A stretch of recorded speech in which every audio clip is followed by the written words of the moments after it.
as I was thinking about how to sort of package this talk today, I came across some statistics which, in a sense, really did indicate, I think, one of the key problems that, or reasons for the problems that are plaguing the Middle East. I found today that US global arms sales are up by 25% in the past 5 years.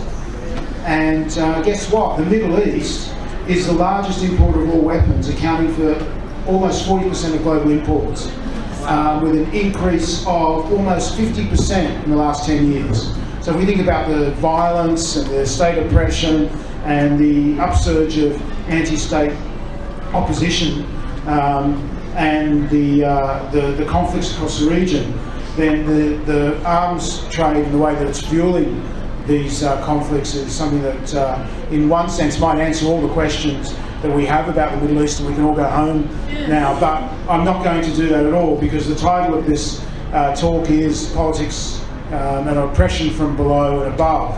And in fact, today what I really want to do is present, I think, something a little bit different, and that is looking at the politics from below and the way that it feeds into, I guess, the continuities of oppression and problems that occur across the region.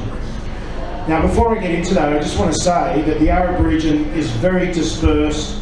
It's different from area to area, and even within the countries of the Middle East, we can talk about huge differences and diversity. So I have to be very careful with what I'm doing today, and a lot of what I'm doing is generalising. Now, I think I can do some of that, because as a number of commentators recently, and not so recently, have suggested that the nature of neoliberal reforms, the sort of globalising patterns of the last 20 or 30 years, have meant that Arab and Middle Eastern political systems are now more alike than they ever have been before. So some of the generalisations today, I think, are ones that I can make with some accuracy because of the way that global politics and economic reform has reshaped the region. So this talk is inspired largely by not just the scholarship that I've read over the last few years and the dissatisfaction, I guess, with many of the accounts for why the Arab uprisings have failed, why we're seeing similar levels of oppression, sort of conflict, dissent, and a lack of, I guess, progress in many of these countries.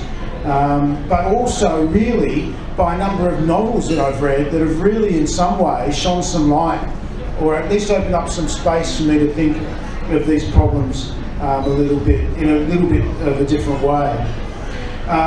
Hisham Mattar's In the Country of Men, I don't know if anyone has come across this novel. It was shortlisted for the Booker Prize a few years ago.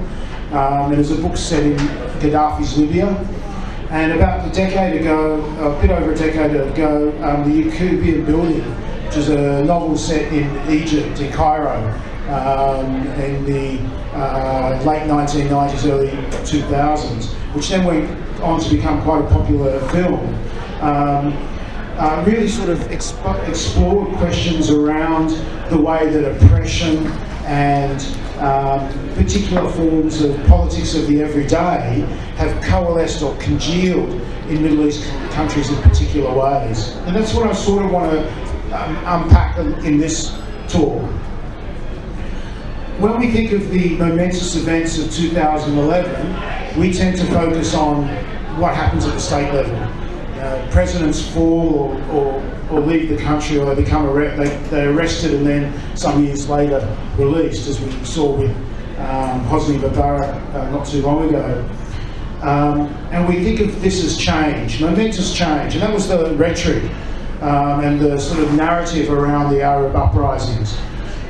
These were momentous events, and on one level they were. But focusing on it in this way, for me, and for many people, I guess, who have followed the politics of the region since then, it tended to obscure, focusing on this radical change or these revolutionary moments, tended to obscure the extent of the continuity structures, power relations at local level. Just as a digression, back in 2011, the late part of 2011, I was invited to give a talk at one of the student associations at Sydney Uni about the Arab uprisings.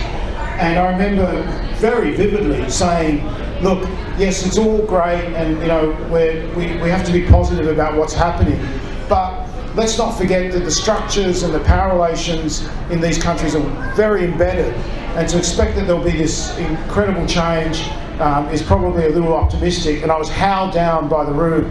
Now, I don't want to say that I'm some sort of prophet that can see into the future, but there was a sense, I think, at the time that there was this euphoria around what was happening that tended to obscure some of the deeper levels of power that were that I think, as time has played out, has restricted the amount of change that actually could occur. Henry Lefebvre, I hope I got that right, a scholar who's written a number of important works, found out today one of a very, very highly cited book from the early 2000s, wrote that half a century of upheavals have taught us that everyday relations between men, the lived experience, change more slowly than the structure of the state. And there's, I guess, a longer scholarship about how embedded the everyday is that we tend to ignore. Raymond Williams, a very famous English Marxist cultural studies scholar, argued that ideologies change very slowly and much more slowly than history. And Pierre Bourdieu talks of habitus and the embeddedness of our routines in shaping us. And I think when we focus on this every day, or the politics of the everyday, it can instruct us and help us understand the dynamics at play in the Middle East. I'm going through this now in a little more detail. So back to the novels for a sec to just explain why I think they've given me the sense of the everyday being I guess a mirror or a way of looking at the politics of oppression and the way that it radiates down from the state and up again. In his novel, and also in the Yacobian Building, the lives of people, the everyday people that these novelists talk about, and these are semi-autobiographical works as well, because they are really talking about their own experiences of the case of Matar, Libya, in the case of the Yacobian Building, Cairo, the sense that they're marred by repression and violence. The story that they tell is one of the sort of repression and violence of the familial, the community, the public, and in work relations. And for them, they're all reflections of the oppressive and brutal politics of the state. This brutality of the state, the strong leader, radiates down into the strong man of the family, the strong man of the village, the strong man of the workplace. The violence of the state is then repeated in the family, in the workplace, in the community in different ways. And as people are forced by repressive governments to be fearful, defensive, subjected to violence, secretive, suspicious of the state and of the people they live around or they live with, they then embody these particular characteristics. And that's the sort of, I guess, dystopia, or the sort of disturbed and dysfunctional nature of society that comes out in these books. They're very pessimistic accounts of these societies on the everyday level. In a way, I would say that these novels try to bring out the sense that people can still reveal moments of nurturing or compassion, even in this sort of dysfunctional environment. But the conclusions of these novels are still very, very pessimistic. It is almost, as you read them, and you conclude, I certainly concluded with a sense of Thomas Hobbes's description of life outside society, which he described as solitary, poor, nasty, British and short. this notion of a society that really strangles people's lives. And certainly a lot of the narratives and a lot of the commentary that came out from people in Cairo and in Tahrir Square and in Tunisia and Libya and elsewhere at the time of the Arab uprisings sort of were characterised by the sense of society no longer providing the nourishment or the opportunities that one expects, the sort of almost hopelessness of living in these sort of environments. And certainly when I was in Cairo in 2010, the year before the uprisings, there was this real feeling of the difficulty of life. And that's not for everyone.